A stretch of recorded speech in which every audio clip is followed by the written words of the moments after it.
Hello everyone, welcome to Chrome tutorials. In this video we are going to see that how can we fix the issue that occurs that suppose we have closed our Chrome unexpectedly and few tabs were opened on it.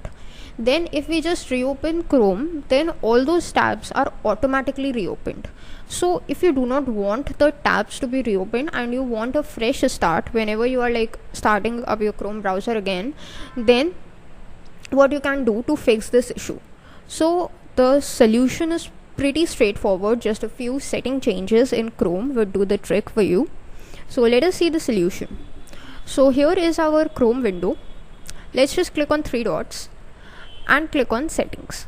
Now once we open up the settings, on the left menu you will see this option called on startup. Let's just click on that.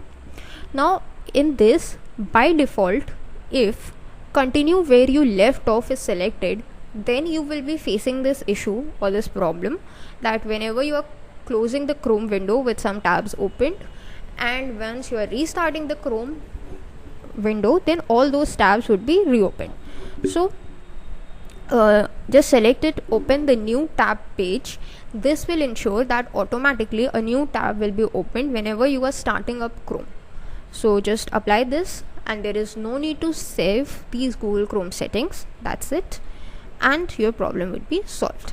That's it for this video. Thanks for watching.